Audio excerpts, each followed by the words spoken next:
And I'm Becky, and we're with a couple of Bees Read, and we've got some interesting news. Yes, so for those of you who have been following, I am also an author.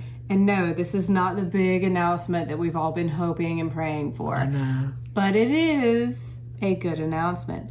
So I recently found out that my short story had been bought and produced by Horror Hill Podcast. They have a lot of followers here on YouTube, and I'm going to link their episode in my blog, minus the second story they go over, and I will say it is super creepy. It is creepy. I just want you to know, I read that.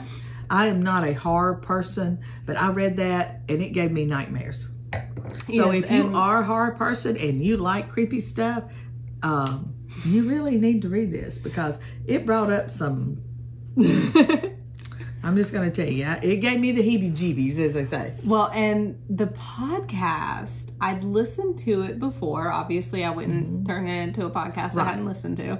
But I'd listened to it before, and I'd always noted the high quality. They have sound effects. They have music. Yes. And the guy who actually does the reading of the story is excellent. Yes. Like, if he did every audiobook in existence, I would be fine with it.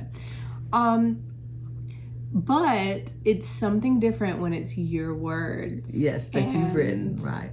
It just gave me chills being able to listen to it with the sound effects they put in, all of the production that went into this episode. I was so impressed. Like, I teared up a little.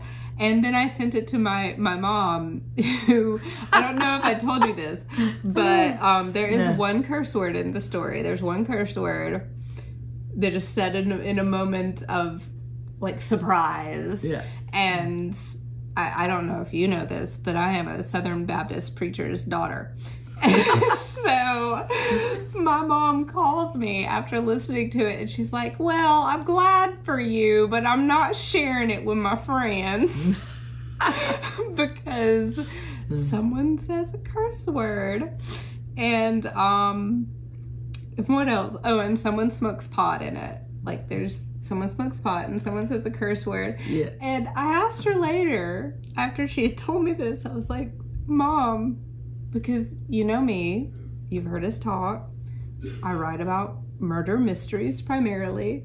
I'm like, Mom, this was a short story about a murder. Why are you upset about the curse word? And the weed smoking when there's murder?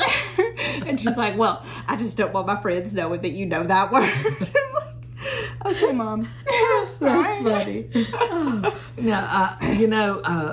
I don't curse. I stub my toe and I go, hallelujah, that kind of stuff. But that was not, it was the story itself. I mean, I know it has a different title, but every time I think about it, what comes to my mind?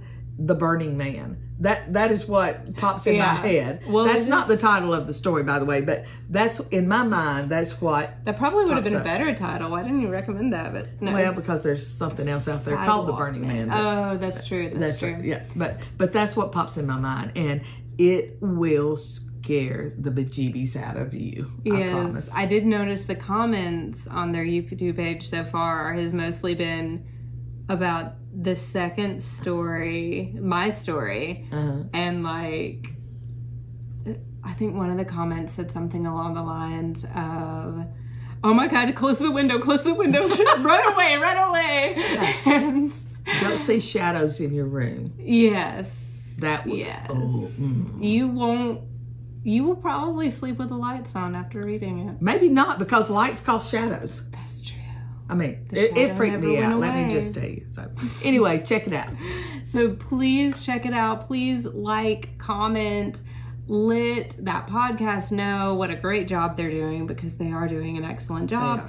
And also, I'm hoping to submit to them again at some point next time I get a super creepy idea. So, guys, please like and subscribe. Thank you, as always, for watching. Yeah, we sure do appreciate it.